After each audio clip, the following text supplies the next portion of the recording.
What it was I'm not fucking with them. Okay. I'm not fucking with them dark skinned girls, but like other dark skinned, I talked to other dark skinned chicks who don't live in the projects. You know what I'm saying? Who their parents presented them right. Like that's what I'm saying. But I was never presented them right. Like I was like for real. Like you know what I'm saying? You want to be proud of your kids when they walk out though. You don't want your kids to be looking like you if you don't give a damn. You know what I'm saying? Like at least make your kids give a damn. We don't have a choice. We born into this. So if you know what I'm saying, I could be the better you. You know what I'm saying? Like I should be the better you. Yeah, I guess, but what I was saying was, my parents made shit work for me. And then when I got made fun of because I was darker skinned. And that's cool. Like, that's kid shit. I'm not worried about that. But that's when I knew, and I took it upon myself, like, I'm not going to I don't need validation from nobody. Right. On how beautiful I am, how intelligent I am. Like, I'm going to tell myself that. So, I didn't really have, like, a role model or anybody on television that I can, like, look to, or even, in my day-to-day life, like, nobody that looked like me. Like, I had to be everything to myself. That's crazy. And as a dark-skinned girl growing up trying to figure shit out, like, that's rough, but I figured it out, so it is what it is. Like, it's fucked up. Even when you look at television, look at Martin.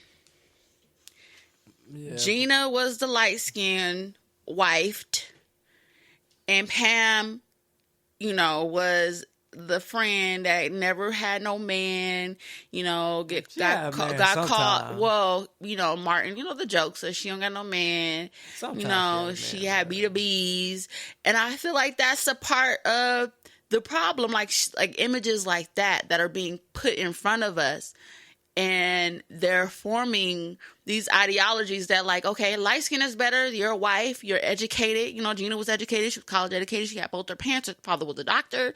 And then here's Gina, like, B2B. I mean, here's Pam, like, B2B. Like, shit like that. That's why I appreciate watching, like, different dark-skinned women. Like, those images are important, and not to, like, bash, like, lighter skin, but, like, those positive images are important to young girls that are looking at them and watching them. Right. No, they are. Yeah. So just to piggyback off of that, a clip surfaced of VH1 show Signed that clearly displayed, I believe her name was Kaya, who was a dark-skinned woman, going against Brittany, who's a lighter-skinned woman. They were performing, and they picked the same beat. Kaya's song was, I know a little bit about music. It was a lot better than Brittany's song, but Brittany was the favorite amongst Rick Ross and The Dream, and, but her song wasn't, really that good. Kaya got shut down before she even was able to finish out her song. So it's just like these things this colorism is just resurfacing. Like, what did you think about when you watched that clip, Dr. Key? I mean, like, yeah, that's just like I said. You have a group of men there. Their preference is obviously not the music, because we know who music was better. You know what I'm saying? Like, they was looking at the girl who was presenting the more body, or who was looking the sexiest, and that's who got who got the award in that moment. That's what happened. That's just what it is. Like, so you think it was sexual sexism as well as I wouldn't call it sexism. I mean sexism, but I mean they like what they like. You know what I'm saying? Like, it's what it is. Like, they obviously didn't give them no talent, because they quickly they didn't pick the talent at all. They definitely didn't pick the talent, and I haven't heard anything about Brittany since then. I believe she was signed to Rick Ross's label, but it's just like, I don't know, like, this is really, like, disheartening to me, like, to just watch that, and, like, this super talented young lady who was dark skinned, she was covered up, but she didn't get the acknowledgement and the reward that she deserved because she wasn't underdressed and probably because she was a darker skinned woman. I mean, yeah, that could be it. Like it's fucked up, man. But I don't know what they know. They've been in the industry. I mean, we could say that, but we got ears. Oh, I'm talking about, yeah, definitely talent wise. Yeah, I know talent wise, but I'm talking about, I don't know what sells. You know what I'm saying? Maybe they just know that, sex is. I mean, Brit, what she put out? Exactly. Shit. What she sold? Mm-hmm. Okay. I did my research. I mean, it will. Never mind. Mm-hmm. You ain't heard it on the radio yet? Not at all. For real? Not at all. And that was what, 5-6 years ago when that show was on. Not a peep. Damn.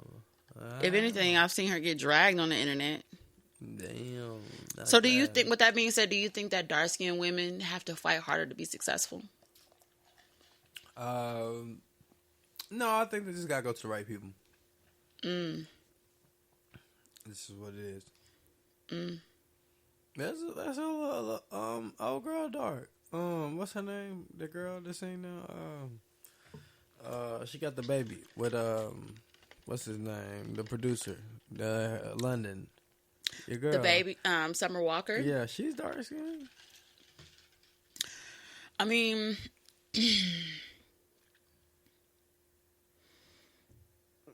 I'm not saying that we're not successful. Like there's a lot of successful dark skinned women. Okay.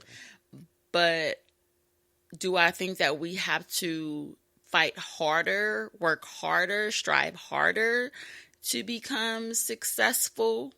Yeah, absolutely. And I'm speaking from a dark skinned woman's perspective. Absolutely. Absolutely. Because once again, these images that we're fed and like dark skinned women are, I had my, I don't know if I told this story, but I had my sister's friend. I used to work at a call center for a timeshare management company. She had a friend that was from Africa. And mind you, at the time, like I drove, and these are just things that like, even with all of this going, all of these things that I've accomplished, and so I still get labeled or, try to get labeled as like this person that I'm not. So off the rip, like she, after getting to know me, like I, had my house, like I was married, no kids. I drove a nice car, I drove a BMW, like even with all this. And when she came to my home and she's my sister's friend, she said, "Oh, I thought you was like, I wore J's to work and my jeans, it was casual. I dressed nice, hair done. Like I'm presenting myself how I'm going to present myself. I'm never going to be nobody else." But even with that, I believe she said something to the effect like, "I thought you like, had a whole bunch of like," it's so many words like baby daddies or like kids and like, was unwed and like just unruly and just like out here. But I'm just saying like, that's just off of what the assumptions that people make. Right. By looking at me like, no, like I'm, happily married. I don't have any kids. I have a nice home. I drive a nice car. I'm good, but just off that, and if I had a nickel for every time somebody is prejudging me just by how I look, I'll be fucking rich. So Pockets. yeah, Stack. we do have to work harder.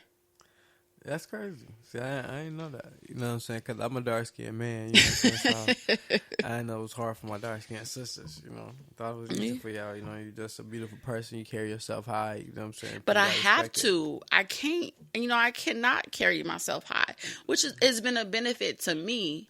But I have to. No, you have to regardless anyway, just being real. I have to regardless, but I have to. It's just natural now. It's embedded in me. I carry myself how I carry myself. It's just natural to me, but I have to. I feel you. Mm-hmm. So do you think, Dr. Q, do you think one day this colorism topic, was something that we can overcome? Something that, we can move past? I definitely think it's something that, we can overcome, but it's an individual overcome. It's not as a group. You know what I'm saying? It's like a person is going to have to overcome it in themselves. They're going to have to know that they're good, they're good enough, and that they're great, and that color shit don't matter. You know what I'm saying? And that, you know, if you know, you do see someone who has a color problem, you know what I'm saying, or feel like your color, you should be lower, you just bring yourself higher and shit on them. You know what I'm saying? Like, that's all it is. Show them what that melanin is about. Because the more melanin you got, the better human you are anyway. So, all right. And, you know, ain't nobody worry about with that. You know, you just got to know the truth. Like, once you know the truth, you can use the truth to protect yourself and definitely protect your feelings. Yeah. Yeah, I mean, like you said, I'm going to piggyback off what you said. I do feel like it's something that we can overcome, but it is definitely individual. We can't change the world and, you know, thousands of years of, you know, ignorant thinking and doings. But, you know, each day, you know, we can change. You can change the minds of the people around you, or, you know, the outlook of the people around you. Like, for me, like, I applaud any woman that's out here, you know, on their shit and doing what they're supposed to be doing and getting some money and, you know, building and generational wealth and, you know, living their best life. But when I see somebody that looks like me doing it and striving, like, I'm going to clap a little bit harder because I know how hard it is. You know what I'm saying? So, you know, and that's just, once again, speaking from that little black girl. That dark-skinned black girl that's been through it, going through it, moving past it. So, yeah. I feel you. So, that little black girl. That little black girl, you know what I'm saying? It's funny. What's the moral of the story, Dr. Key? The moral of the story is, like I said, man, don't worry about shit. Focus on what you have control of, and you don't have no damn control of your skin color. And don't try none of that bullshit to lighten up. That's it. Keep it real with yourself. Do better. Become a better human. And that's it. Fuck them. Fuck what anybody else think. Fuck them and the horse they rode in on. Purr. Keep it simple. Keep it player. That's it. Y'all. All right, congregation. Well, thank you for tuning in to this week's episode of Ghetto and Godly. I love this. So, y'all, let's keep the conversation going with your favorite host, Auntie Mimi.